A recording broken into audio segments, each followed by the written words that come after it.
The following podcast may contain adult language and an abundance of salt. So get ready, nerds, because we're talking Mythic Quest Season 2, Part 2 of our review.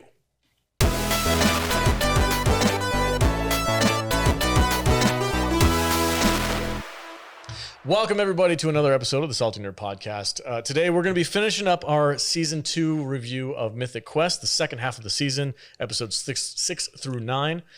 We love this show. If you guys have seen our previous episodes on it, it's one of our favorite things that's out there right now on Apple TV, and we highly recommend you guys check it out. Five buttholes out of 5. Yes. Oh my gosh. Apple TV has been coming up with some winners. They really have. They really have. I'm curious what they're going to do with Foundation to see if that's on the same level. Don't fuck it up.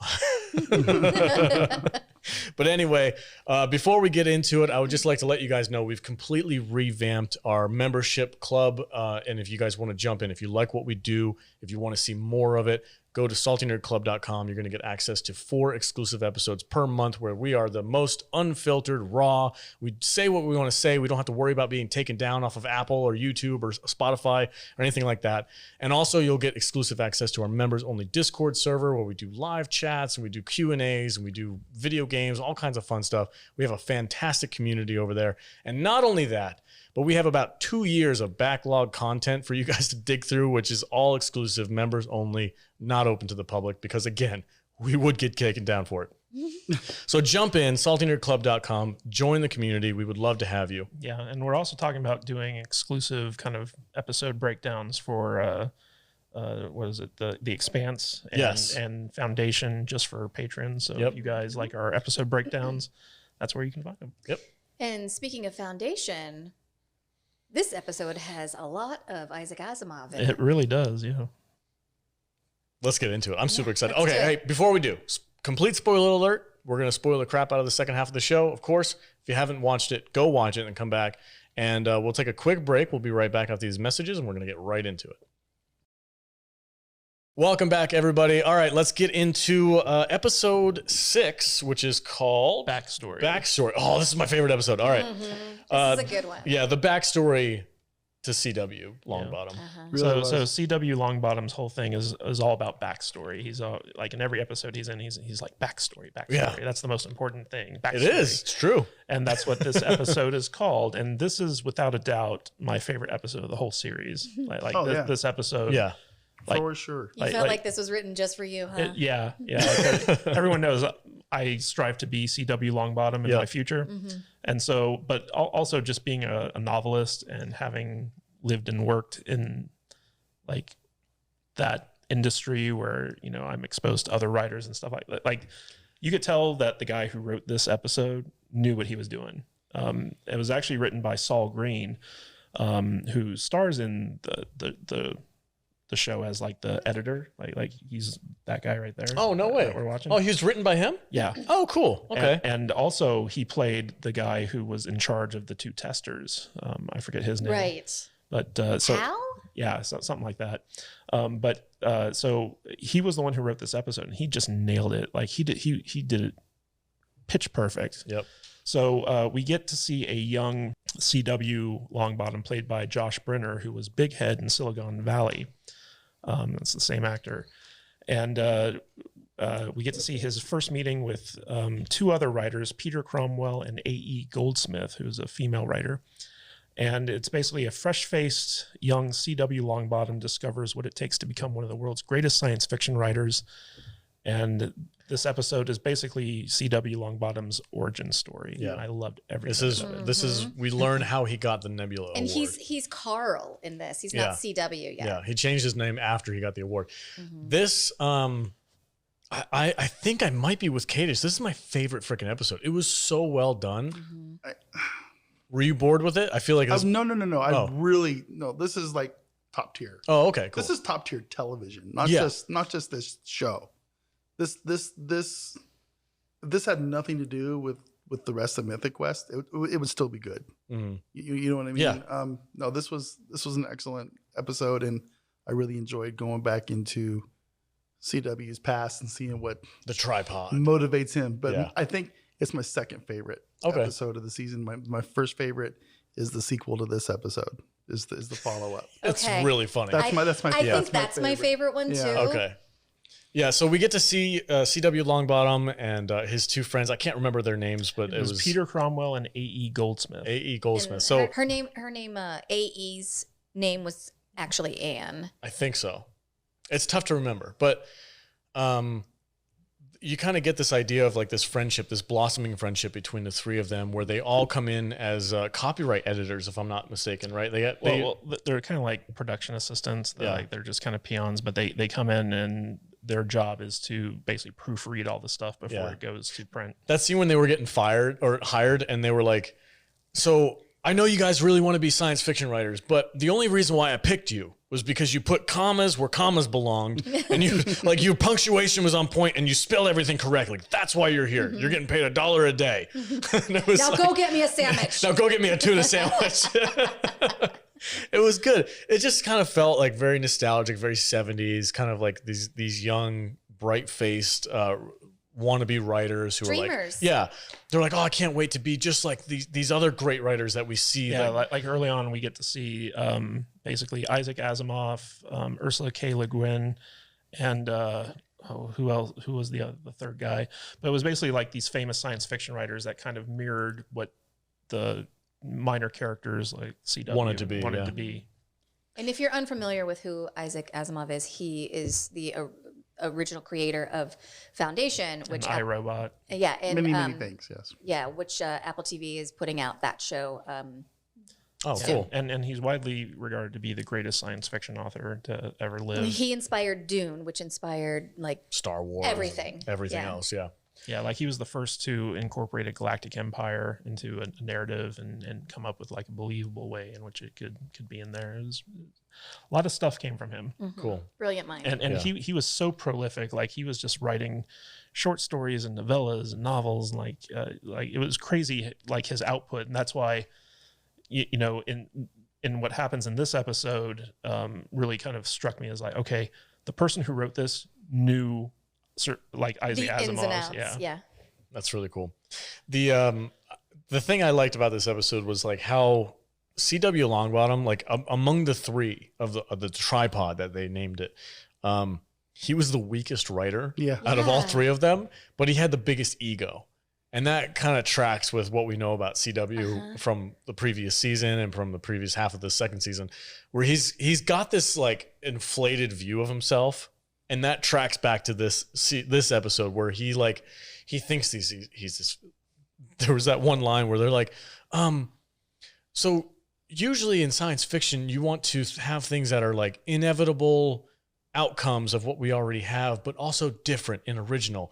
Like you have robot horses as opposed to cars or something like that. Why would you go back to robot horses? And he's like, because it's a robot horse. Like it's just like, that's freaking cool. Yeah, he's like the whole time he's just like, you don't get me. Yeah. But his ideas of like you also have these pouches in the back of people's like what evolutionary benefit is that to people? And he's like, because it's a pouch in your back. Cool. It's cool. Like he is so like just very, very laser focused on Well, he's also one of those pretentious writers, and I've met many of them, where you know, like the title of his book is Tears of the Anarin. Yeah. And everyone pronounce it Tears of the Anarin. Yeah. And he's like, no. Tears of the Anarin. What does he say? It's like Tolkien's there's like a letter or something in Tolkien's alphabet that he was like trying to feed off. Yeah, but he's very highfalutin, and it's kind of funny because like in that there's a scene where they're all at a diner. They've just met, they're getting to know one another, and they're really like excited to be working at this publication and, you know, kind of like being the next generation of science fiction authors. And they agree to read each other's stuff.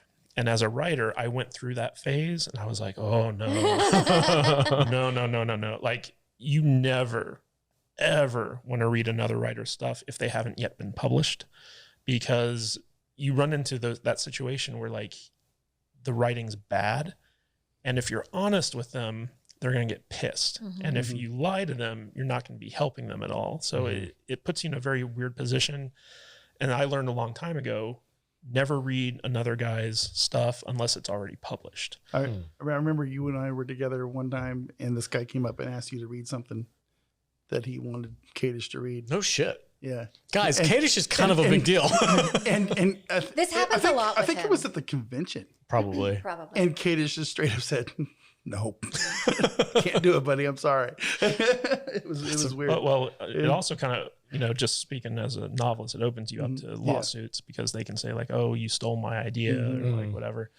But the big thing is like amongst other writers, if you read someone else's stuff and it's bad, most writers aren't mature enough to take honest critique, and they view it as attacking them. And you kind of saw it with the CW in this, where he's like, okay, I'm going to listen to what they say. And they make like, he makes a change, but it's like a stupid change that doesn't really change anything. And this is all so accurate to the way writers actually operate that, like, as I was watching it, like my heart was pounding because I was like, I've been here. I've dealt with these people. I know what's going on.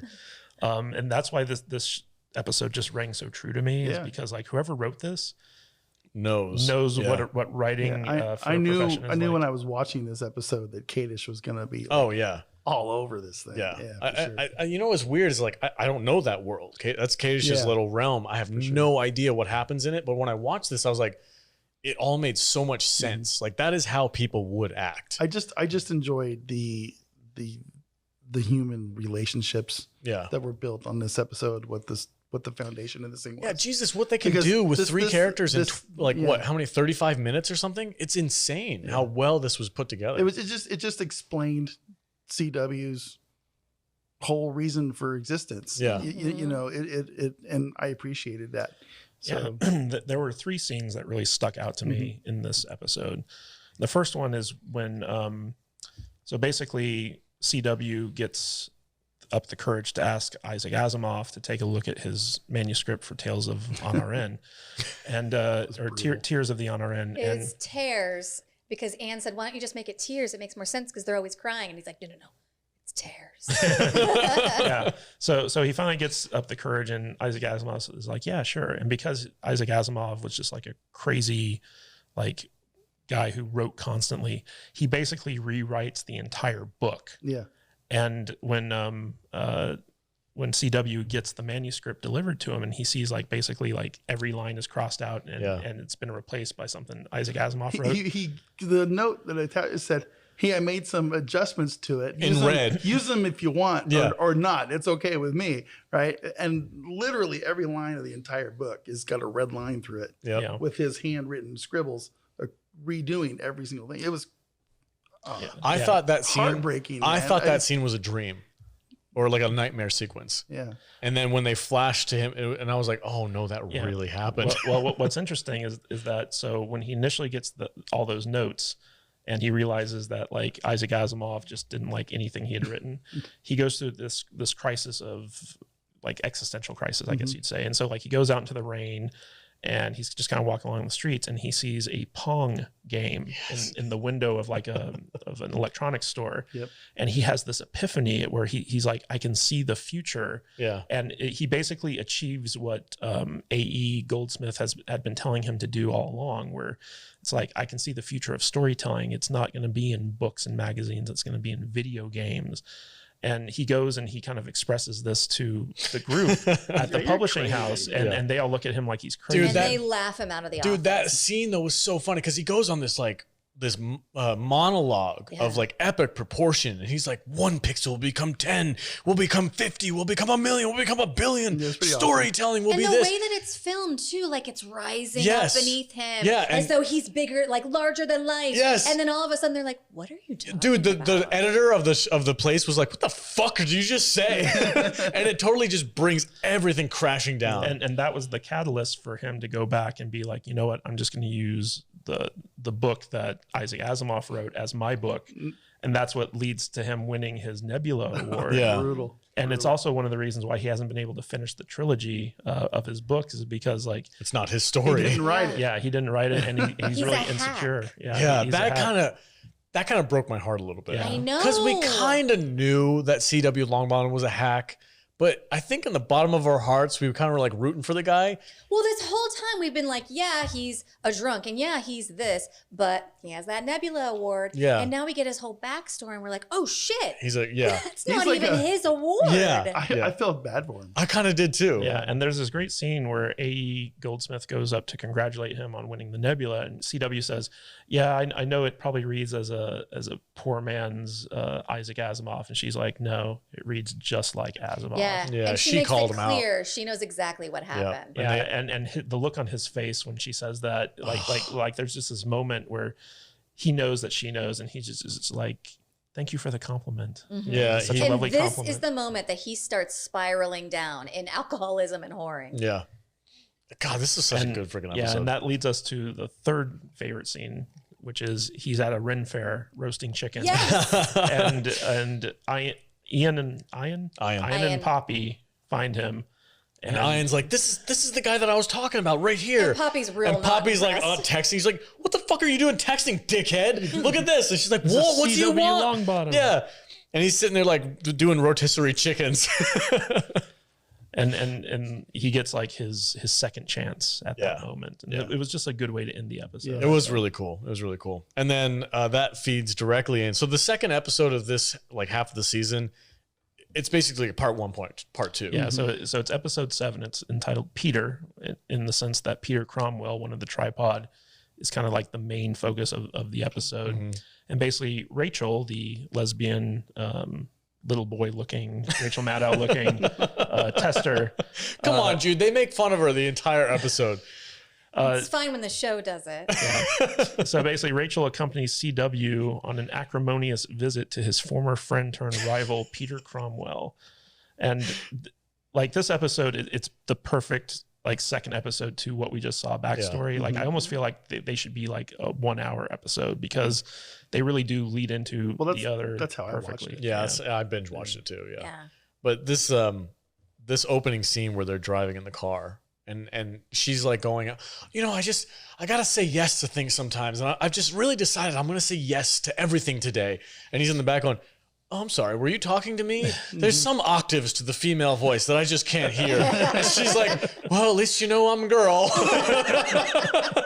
And that like set the tone for the rest of this episode. It was so goddamn funny. This episode was fantastic. It was freaking hilarious. Like with the last episode, Kadish really related to. With this one, I really did. Because he is massively drunk. Oh my gosh. And a mess the whole episode. CW, not KW. Yeah, CW. But it was freaking, it was so funny because like they're in the car and they're like, "So are you going to go out?" He's like, "No, he's going to apologize to me and then I'm going to fuck his wife."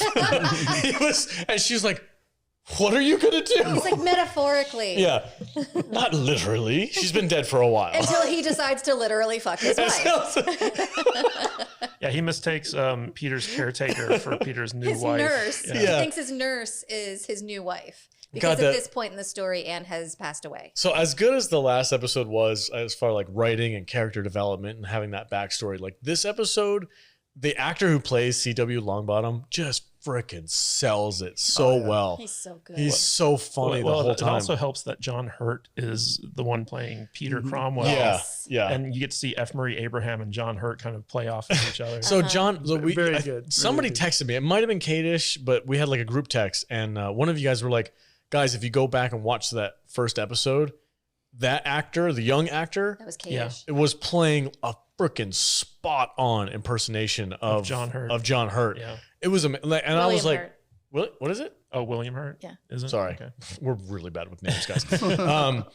And I was like, "Oh, that's interesting." And I actually went back and watched it again. And you're right. Like the tone of his voice, the inflection in his conversation, it's freaking spot on. Like you don't know it when you first see him because the way that the episodes play out, you see the younger version, then Yeah. you realize William Hurt is playing the older version.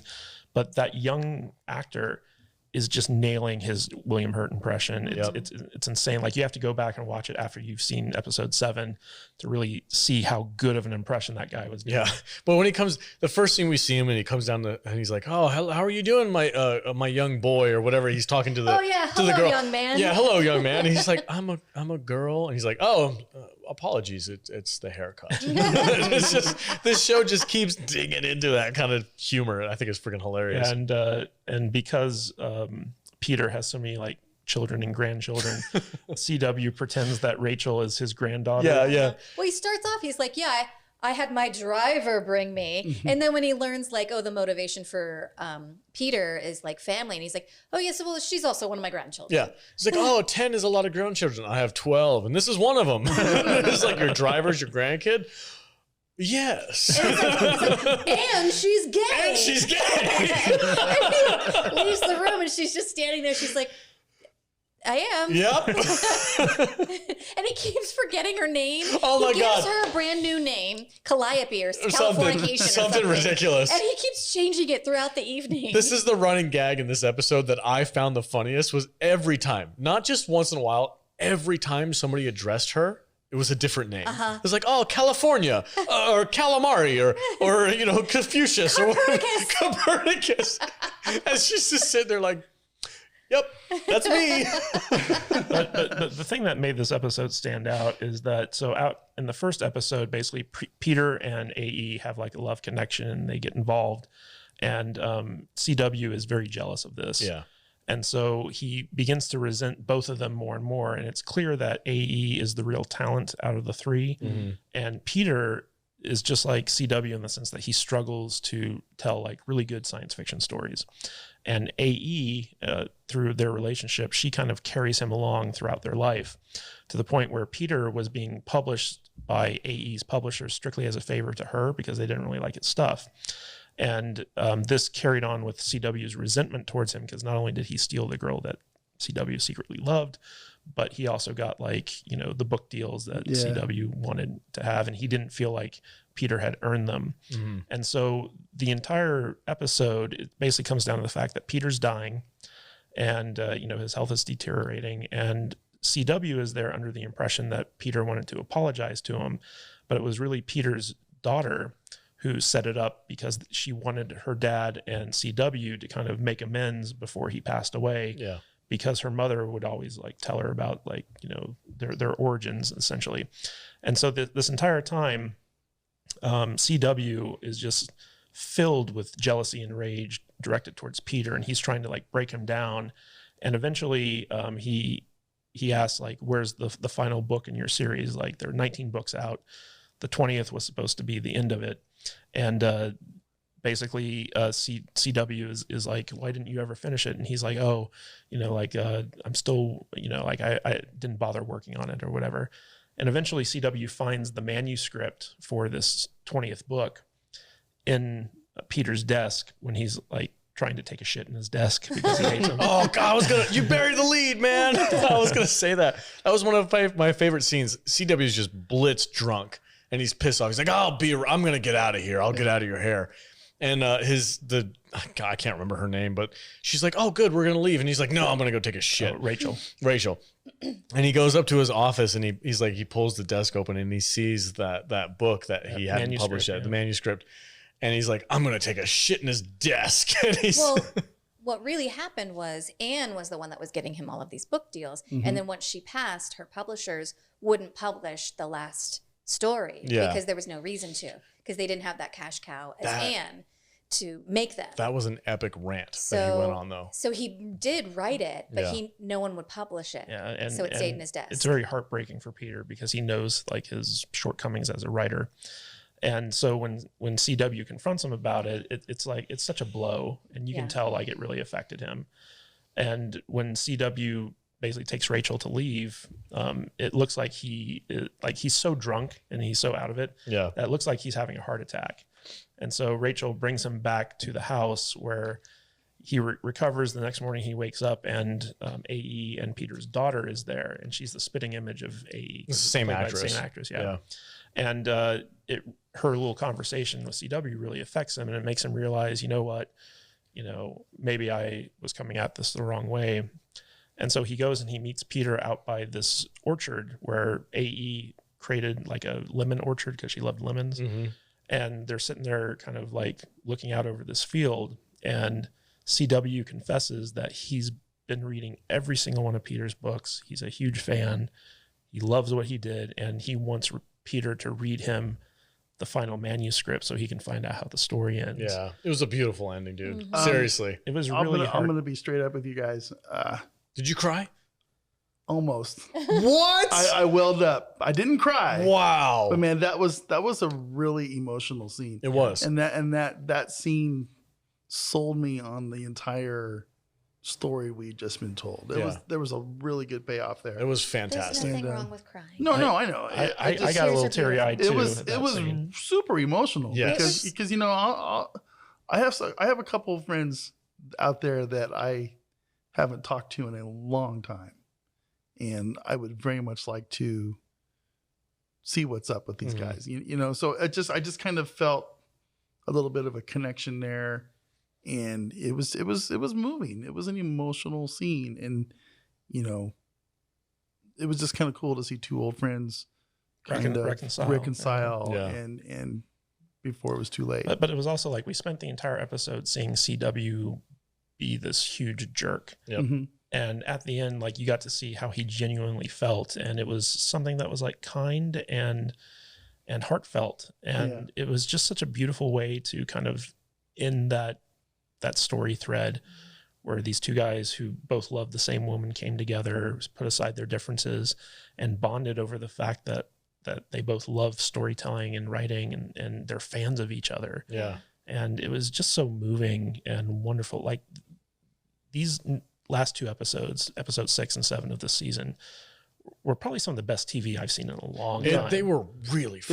They were really good. Like not just for like a comedy about a video game just company, in general. Like fiction in general. What's the total runtime of these two episodes? It's about an hour, right? Yeah. I feel like they were a little longer than maybe more than an hour and 20 minutes. Let's just say that. Okay. Add 10 minutes to each one. In an hour and 20 minutes, which is less than a normal runtime for a movie, you got connected to these characters that you had. These were never introduced in the last season or at all. Yeah. This is the first time you get to see. It's a full story. Yeah. And it the freaking power that it had at the end. You can separate these two episodes from the entire series and watch them on their own. And it would still I want to see the adventures of CW Longbottom. Yeah.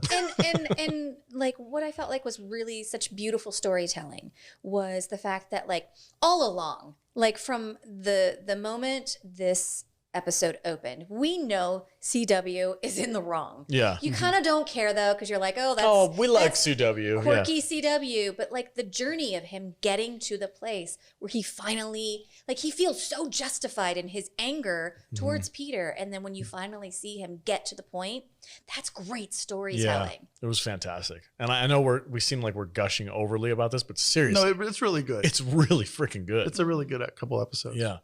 And I mean, that's besides the fact that Kate is just basically CW Longbottom to begin with. But it's you just drink a little less. A lot less angry, too. Yeah. A little more chill. Yeah, a little more chill. But yeah, there was a great bit of episode here. And it was just strong television. It's what, for me, like writing. We talk about this show, like Mythic Quest, like why the hell isn't anybody else talking about this show? This is why we say that. Yeah. Because this is like way better than anything Marvel's been putting out lately. Seriously. Way better. The thought that's going into the storytelling of this show, it's miles beyond anything else that's being put out right now. Yeah, 100%. 100%. Like you watch, like we watched like what, Falcon and Winter Soldier. We were like, Jesus Christ, can this end already? We watched this and I'm like, holy shit, that was amazing. And you know, you're making me wonder if like, I don't know. We've talked a lot about how like the Apple TV shows aren't getting a lot of attention. Yeah. And we've talked about like, if you follow us, then you know that we have an obsession for the show C.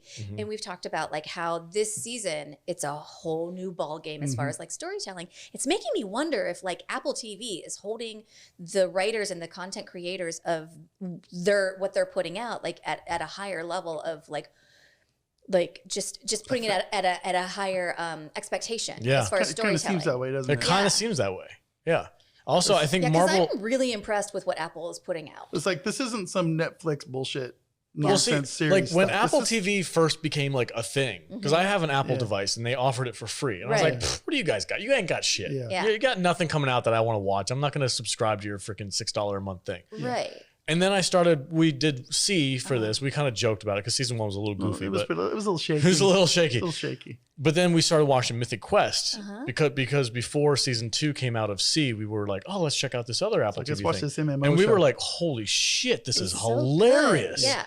And now I'm like, C is my top freaking streaming service that I check out now because their shows have been on point. Yeah, but what's goofy is this is a straight up drama. These 2 episodes, and yet they're still hilarious, and they're still funny. But they're on a comedy show. But man, this is some high stuff. Yeah. You know, I don't know what the word I'm looking for is because it's like I didn't know what I was getting into really when this episode started, and I'm like, man, I'm glad I could watch the rest of it. It was just. It's one of those rare shows where like every character is interesting and fun, and you love them and you love to watch them. Yeah. And when we get their personal stories, like you just want more of them. And the fact that they can make a show that's like genuinely like hilarious, but also like this heartfelt and dramatic, it's amazing to me because we don't get that type of storytelling. No, we do not. And like nowadays. to just say, oh, well, what's Mythic Quest about? To just say like, oh, it's about these people an creating MMO a game company does not sound interesting at all. Like who knew you could get so much like emotion out of a show about people creating a video game? Yeah. We started out this thing. Oh, it's like The Office in a video game company. Kind of. Yeah, it's way beyond but that. it's way past beyond that. that. Yeah. Like seriously, this is like, I know we love C season 2. We're having a ton of fun with that because we're geeking out over all the cool shit. But this is like, as far as like writing goes and storytelling and character development, this is it. This is the show. Yeah, and it's This is Rob top-notch. McElhenney.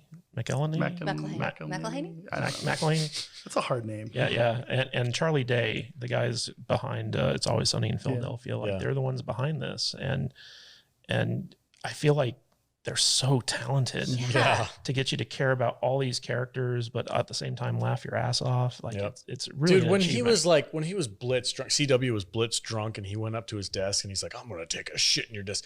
I was belly laughing, dude. And then later it pays it off. Just a little quip comment.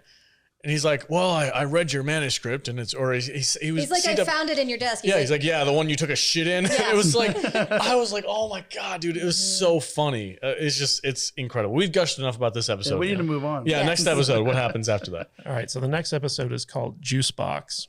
And basically, Ian presents his half of the expansion and ends up in the hospital, and David ponders his legacy.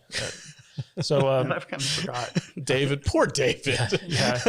David's one of those characters that you love how pathetic he is. Yeah. So these 2 episodes, we've kind of left the story of CW that has come full circle. And now we're focusing on the other characters.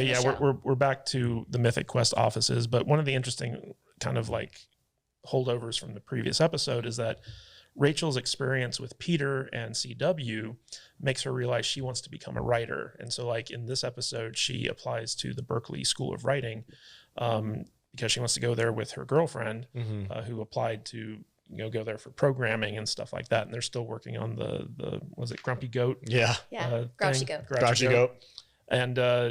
And in this one, so like it opens up with Ian presenting his version of the expansion, which is Zeus, and it's all very dramatic. And then Poppy presents her version of the expansion, which is basically Hera, and it's a completely different kind of game. Yeah, it's one of those things where like you can make a change in the world on your server and it persists throughout all the servers. Yeah. But then like in the middle of the presentation, it literally crashes all of the servers. We can't do that. Yeah. It's like, that's not gonna work. That's impossible. And then the server just that's the blue screen of death. And she's like, oh shit, I don't know what to do. And she hangs up on the investors and Ian's like, oh yeah, that'll fix it. Just hang up on them. and then so like she has a meeting with all of her programmers and they're trying to figure out like how they can fix Hera.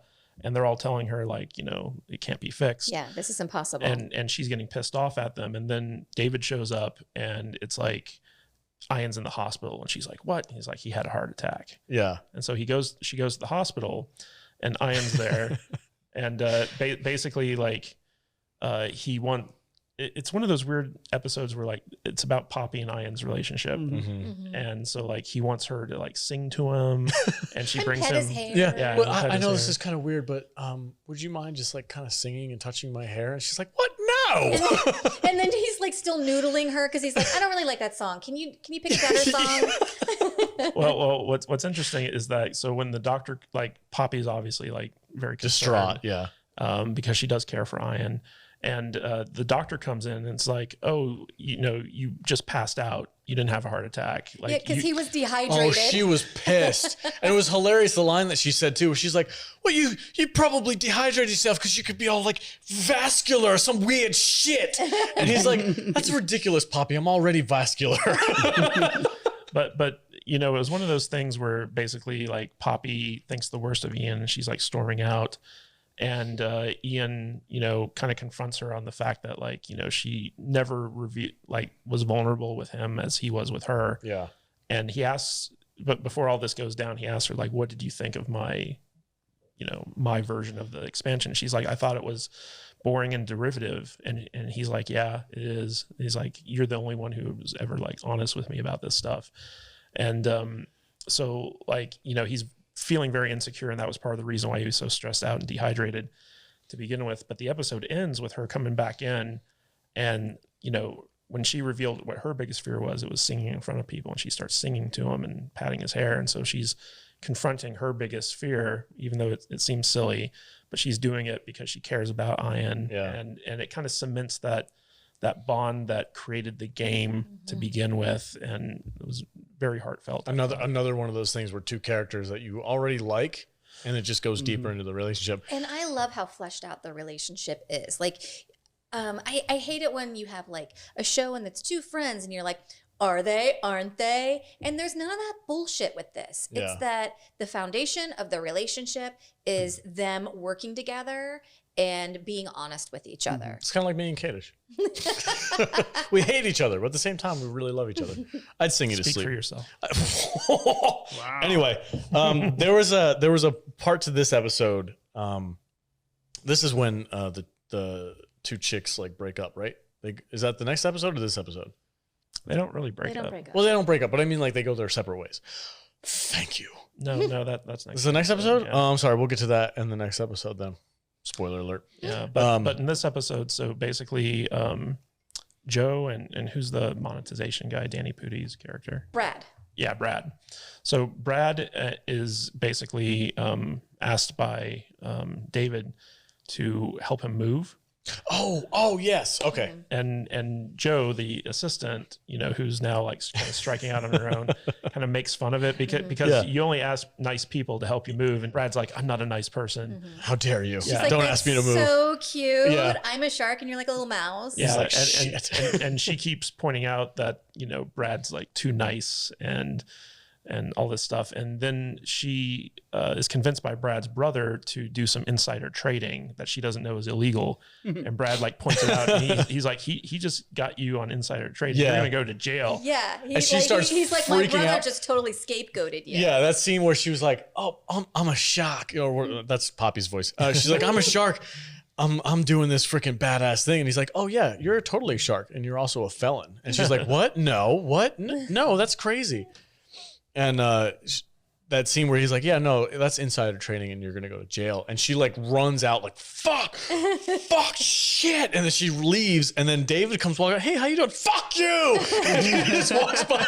I was freaking dying laughing, dude. That scene was so funny. And it's also kind of funny because they've been doing it throughout the season. Is how like Joe, David, and Brad's relationship is like, the breakup of the couple. Yeah. And they see like a new person and. So like the whole relationship drama between the three of them is kind of Which gets funny. paid off later too. Yeah. Because Joe started off as David's assistant, Yeah. but she's drawn to power. So she jumped ship to Brad, and then she met Brad's Brother. more powerful brother. Yeah. What was his name? Zach or something? Or I can't remember. Shane? I don't remember. Anyway. I just Great remember White. he was the intern in Bloodsucking Bastards. Yes. Yes. Yeah. Yes. Dr. God, Studio Dr. God, right? Is that Something like that. something like that? There's a Like- great scene in this episode where CW Longbottom tries to write the eulogy for David. And it's so pathetic. Where he's like, "You're paying for your ex-wife's condo? You got to give me something to work with here, man. This is pathetic." Yeah, like we've all watched this season multiple times, but like it's been a while since we watched it while we're recording this, so I like some should've- of the details are fuzzy. I should have rewatched a little bit the last week or two because it's been like 6 weeks. Has it been? Oh yeah. Oh, dude, I binge watch it. It's been so great. We kept meaning to record this review earlier, and we kept pushing it back because we had for Mythic stuff. Quest. So here's what happened with me is we decided we were going to watch it, but we planned it like a month out. A while ago. Right. And then I think the convention messed it up. No, I watched this before the convention. Right. But I watched the first episode of the CEW Longbottom one, and then I didn't turn it off until the end of the season was over. You just watched the I whole watched thing. the entire season in one afternoon, like 8 weeks ago or whatever it was when we were. And so like I'm a little behind. I'm a little like, oh yeah, that's what happened. But yeah. This is one of my favorite shows that we Oh watched. yeah, for sure. I almost want to make, and it's not really my wife's humor, but I want to make her watch it because I feel like it's so good. I think she might get into it. Well, I remember when we watched the first season, the first couple episodes were kind of rough because we didn't know who the characters are. Yeah. We didn't know what style of humor this thing was. And one of the smart things Apple did was they released the first season as bingeable. And like by the time we got to the end of the first season, we were on board. You didn't want to shut it off. Yeah, we knew who the characters were, like Dookie Shoes with like the Pooty shoes. Pooty Shoes, yeah. And so like by the time this season started, so it was week to week, and we waited until all the episodes were out so we could watch them all. And this season was just as good, if not better, than the first season. They made a cool comedy show about Video games. And then they turned it into like a really good show about, Family drama or friends. friend dynamics and stuff. I'm like, how dare you make me want to spanning many generations. I know. But and they kept it funny. Yeah, they kept it really funny, and also they kept the video game aspect to it. Oh yeah, with Hera and her trying to design this new thing. That scene where she's down there with like the coding department or whatever, just being a complete rag. Completely off the hook, like. You got to make this work. And they're like, it's impossible. Shut up, Anthony. Yeah, Poppy's a terrible boss. Terrible boss. Remember that scene where they got the hallway of the Mythic Quest? Again, that's next season? Okay, sorry. Go ahead. All right, next. What's that? We need to move on to the next episode. Yeah, let's go to the next episode. All right. Alex is dying to get there. Yeah, so the final episode of the season is called TBD, otherwise known as To Be Determined. And Ian and Poppy collaborate again. Rachel and Dana figure out their next move, and Brad looks to settle a feud once and for all. So in this episode, basically, the Rachel and Dana relationship comes to fruition where they quit their job. And David is very distressed about it because he looks at everyone as a family and everyone starts leaving. Yeah, and they both decide to go to Berkeley. Yeah. Yeah, well, it starts with David gets broken up by the widow he was seeing. And so like he's very depressed. This is so funny when he walks in. He's like, you know what? This is for the best. He's like, I had a bit of a trouble with my significant other. I got down on one knee and she didn't like that. So I got down on two knees, and Ian and Poppy were like, "Ooh!" And he's like, like wolves do. Sometimes they show their belly. And then doesn't he just like start crying at that point? He's like, she didn't like that, so then I started sobbing. So then I started crying. Apparently, women don't like people who beg. and this all comes after Ian and Poppy both tell him that mom and dad are back together after like the juice box incident from the previous episode, and so they're kind of pooling their resources to work on the next expansion. And David's very happy about that. But after he reveals all that stuff, Ian and Poppy are just kind of like, we'll see you later. We don't want to deal with it. Yeah. He's like, my girlfriend just broke up with me, but that's okay because you guys are my family. real family. And this David really kind of he's like, this is my Mythic Quest family. And in this episode, and he has like a digital frame. And he puts all of his colleagues in the frame. And they all start quitting. And he's like, what the fuck? Yeah, so basically Rachel and Dana quit. And then it turns out that Rachel got into Berkeley, but Dana didn't. And so she goes back to Ian and Poppy, and she's like, she shows them the Grumpy Goat or Grouchy Goat video game.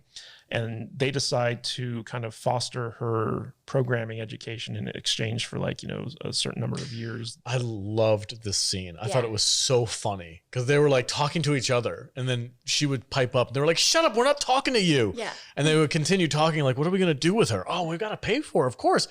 Nobody else is going to write this bullshit. Like they're going off on these tangents about anybody over or under 30 really cares about their feelings, but nobody else does. And they go off on this big tangent, and it's freaking hilarious.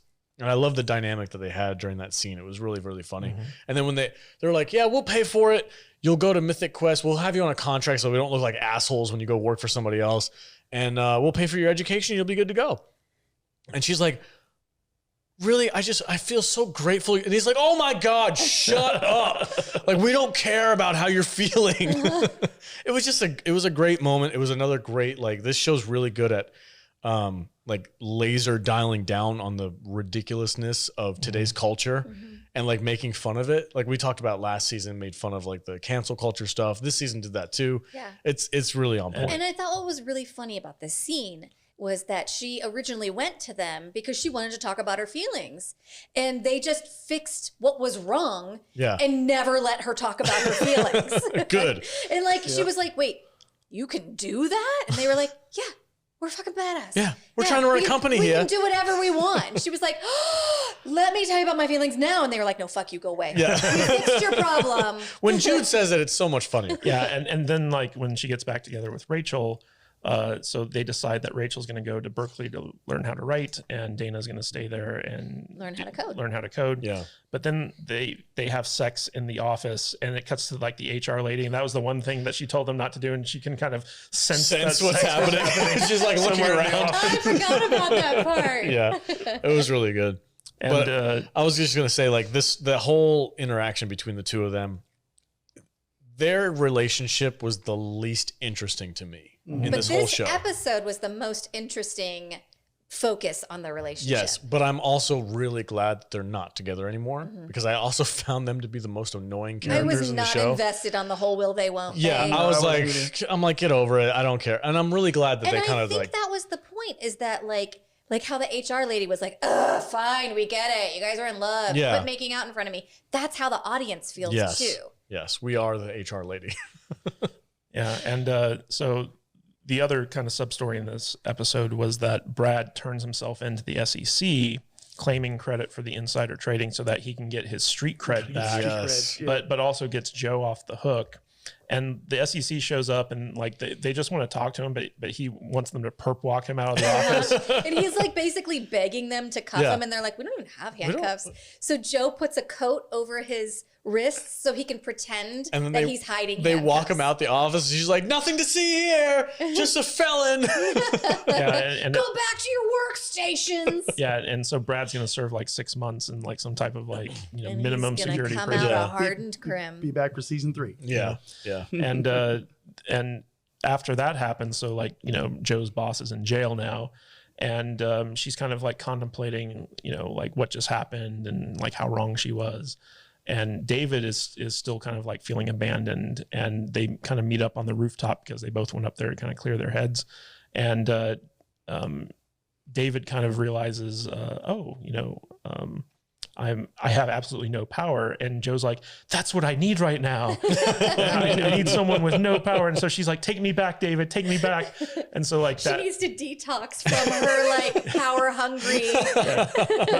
But her willingness to come back to David, it's like he gets his ex back, even though it's his assistant. And so like he gets that family that he needs in Joe. And Joe gets like the complete lack of power that David brings to the equation. One of the funniest lines in this little interaction that we have on top of the roof is actually when we're like fading away from the conversation. They're talking about how they have to hire like a bunch of new people. Like, oh, we have to hire a new creative director. We have to hire this.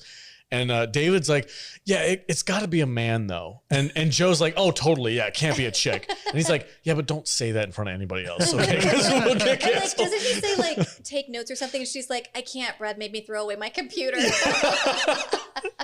This show is so good. And just that's like literally as the camera's fading away, we're getting these freaking really awesome quips. It's so cool. And the main story between Ian and Poppy is one where basically Ian goes and looks at Hera, and he's like, this can't be done because the game just wasn't designed for this. The base program is already set. Exactly. So you can't alter that now. Exactly. So Poppy is very kind of like distraught about that, and they're trying to figure out what they're going to do for their their new expansion. And CW takes them to this hallway. You want to? Oh yeah. So It was funny because the line that Poppy said, she's like, "Yeah, check out this is Mythic Quest. Everything that we've ever built is in this one hallway. Whether it's like props or sketches or whatever, art. It's art. It's all in this hallway." And he's like, "Wow, did you do this all yourself?" He's like, "Nah, I got the art department to come in the middle of the night and come do it," which is another dig from last season where they got the art department to do because the poor art department is constantly working completely on whatever bullshit they come up with. They're like the redheaded stepkids of the entire they just place. get completely Every shit episode. on, but nothing can exist without them. So they're like really, really essential. But it was one of those other funny lines. So they're walking down this hallway of memories, and CW Longbottom is like, it's like watching a child be birthed and then through its infancy and its adolescence and its rebellious stage and then to its glorious adulthood. And she's legal now. And Poppy's like, oh, shut up. That scene kind of messed me up a little bit because, I mean, you guys know me. I used to be a really hardcore World of Warcraft player, right? Well, World of Warcraft sucks now. I don't even play, and I don't know anybody really who does. They used to play. Their subscriptions are like down in the toilet. Yeah. And this last expansion has been awful. I mean, they've been awful for a long time. So I just kind of like saw the parallel there because Blizzard, the company that makes it, they need to start over. They need to make a new game, and and that's kind of what this shows. That's where we went here, and so So basically, they come to the conclusion that the story behind Mythic Quest has run its course, and so Ian and Poppy basically quit to start a new company and start with a foundation that can do what Poppy's persistent universe was going to kind of bring to Mythic Quest, and it this whole episode is very interesting because they end this season in a way where if there was no season 3. It would be a fantastic ending for all the characters. Like it'd be a satisfying conclusion to the show. We do not need a season 3 at this point. Yeah, but luckily we're going to get one. Great. So awesome. It's been confirmed that it's coming back for a season 3. Fantastic. So I'm really looking forward to seeing where this goes. Do you have any final thoughts on this season? Absolutely. Yeah. For me, this is I know I enjoy watching other shows more, but this, if somebody's like, what's the best show you're watching right now? It's Mythic Quest. Like the writing, the characters, the humor, everything about it is like AAA. This is amazing. If you're not watching this show and you're a nerd or a video game streamer, you're doing yourself a disservice. Yeah, it's absolutely incredible. I know people are like, oh, Apple TV, especially people who don't have Apple products. They're like, oh, whatever, it's Apple TV. They're just putting out some bullshit. Spend the $6 just for this show. Yeah, just binge 100%. The 2 seasons. It's worth it. It's very well worth it. It's a fast binge. Yep. You can watch the whole thing, both seasons, in probably a day. For real. Yeah. Because you won't They're stop. 20 minutes. Or you won't stop once you watch if you're really into this show. Yeah. It's one of the best shows that I'm watching right now or have watched. And it's something that because for the podcast, I've had to rewatch the same season over and over again just to keep it fresh in my mind. It never gets old. No. It just keeps getting better and better. The more you watch it, the more in depth it gets. It's a lot of fun. And you guys, Apple is not sponsoring us. Yeah, no. They're not getting us to say this other than creating great content that we can't help but obsess over. I wish we had freaking Apple money. Outside the few shows we've watched, I don't know if their other shows are any good or not. But I really enjoyed Serve It. It's fucking weird. Yeah. But I kept not being able to stop thinking about it. Was that the one with the doll, the baby? Yeah. The girl from 6 Feet Under and the guy from Harry Potter. I couldn't do that show. I watched the first episode. I said nope. It's real weird, but it's good writing. Okay. But they got Foundation coming. Yeah. Foundation is coming. This other show, Invasion.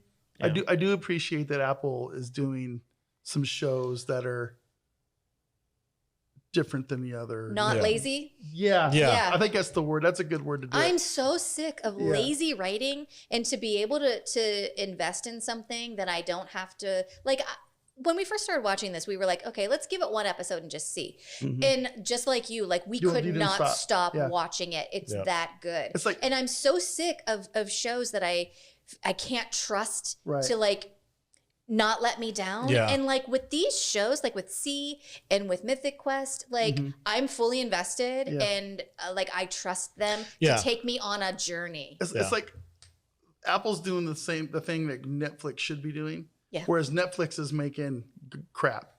It's like we've talked or Marvel. about it. We've talked about it before. Yeah. Where Netflix is, they're basically making expensive Show vomit. Yeah, and seeing what sticks. Or they're just like taking all this crap and like throwing it against the wall and seeing what and then sticks. the shit that they make that's actually good, like Norseman, they don't renew. Right. That's Like the fuck are you doing? Yeah, that is the they're best idiots. show you have. Yeah, Sorry, I'm getting really No, I get it. Because it's very strange to me. Yeah. Apple seems to be on point. Well, at least with the shows that we've been watching, they've been really on point. Yeah, I don't know. Whatever. Anyway, Kadish, what are your final thoughts on this season? This is one of the best shows on TV right now. I love this show backwards and forwards. The writing's spot on. The comedy is spot on. The heartfelt moments are spot on. Everything about this show just works. And I feel really bad that it's not more popular than it currently is, because it deserves to be like Office level. Like everyone should be watching it. Yeah. You know, so CW Longbottom is my spirit animal. I love everything about that character. Backstory and Peter were two of the best episodes of TV I've seen in a long, long time. I can't recommend this show enough, and I hope more people continue to watch it and its audience continues to grow. And I hope to God we keep getting more seasons of it, because it's so good. When we announced that we weren't going to do Marvel anymore and we were going to focus on other shows, and people were like, what the hell is wrong with you? You're a nerd show and you're not going to talk about Marvel. This is why. Yeah. Because this shit is way better. Because way better. you might be this kind of nerd, but we're this kind of nerd. We're over you Marvel nerds. We're like the hipster nerds. We're just like, we were doing it before it was cool. We've got like really long curly mustaches. Are we hipster nerds? Yeah, we're hipster nerds, bro. I don't want to be a hipster nerd. No, but listen, this is the thing though. It's I don't want Marvel's to be no hipster Marvel has become like the everyday. Everybody watches it. Everybody talks about it. It's like, but these niche shows like C, which I mean, it's growing in popularity now. Yeah. But like C and Mythic Quest that nobody really has on their radar, and we're over here like, hello. I get so mad when I'm like, when people are like, I don't know what to watch. I'm like, have you watched C? Have you watched Mythic Quest? And they're like, what is that? I'm like, oh god damn it! I kind of relegate it to like how I feel about my music. Yeah, it's like I used to be like hardcore heavy metal Metallica dude back in the 80s. You know, everybody listens to Metallica, and now it's like. You see a 20-year-old with Metallica shirt. You go to a Metallica concert and they're babies. It's ridiculous. It's like, who are these fucking people at this heavy metal concert? You know, it's just like you bought your shirt at fucking Hot Topic. Fuck you. You know, or I bought my Metallica shirt at J.C. Penney's, and it's like, oh, I hate you. I hate everything that fucking happens with these people. It's just like I got in a fight with a coworker because I saw some stupid person going down the escalator with the Metallica shirt from like the Master of Puppets days. That it was just a reprint of one that they bought at fucking Kohl's. Yeah. And I'm like, that person's never been to a fucking heavy metal concert in their life. And they're like, how dare you say that, Mr. Gatekeeper? And I'm like, yeah, fuck you. I am gatekeeping. You're exactly right. It was just, yeah. So are you saying we're metal for going against the grain? I kind of, we are so very metal. Yeah. We're a little metal. Yeah. We're like, fuck you, Marvel. Yeah. Get out of here. We're talking Mythic Quest. Yeah. Which is, it's genuinely really freaking good, guys. It's really good. All right, that's it. That's our review for the second half of season 2. Thank you for joining us. As always, if you like what we do and you want to see more of it, the unfiltered, that kind of tangent that Vader just went on, I know, right? There's that in spades. If you join the Salty Nerd Club, join the community, you get 4 exclusive podcasts every single month. And we're also going to be doing Foundation, the new Apple TV show, exclusively for members only. Ad-free. Ad-free. I won't have to do these spiels. You can go there, join the club members. It so feels like when you're talking about this, like, join us. It feels like we're trying to get people to join a cult. Come on. We are. Come on, get to the chopper. Yeah, join the club. It's a ton of fun. We have a fantastic community right there, and we just want it to grow even more. And you get exclusive access to our Discord app where we do live streams, we do watch parties, we do video games. You get to hang out with me when I'm doing blooper reels, outtake stuff, all kinds of really fun stuff. It's a great value. Pictures in my butt. That's gonna make it happen. Salty Nerd Club. Yeah, that's for the $30. Yes. Whoa. Wow. All right, guys. Vader, where can they find your butthole on the social media? Gross, dude. How many splats do you do for the show? Nobody wants to see that. Pooty shoes. You can find me at MattVader74 on Twitter, Instagram, YouTube, Getter. And some of the other ones, I guess. I don't know. Wherever. TikTok. Okay. And Jude, where can they find you at? You can find me at I am Jude Juju on Instagram, on Twitter, and on TikTok. All right. And Matthew Kadish?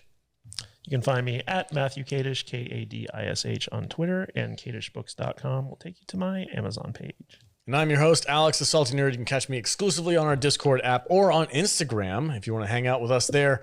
And as always, go watch Mythic Quest. It's freaking really good if you haven't already. And yeah, you guys have a great week. Stay salty, my friends.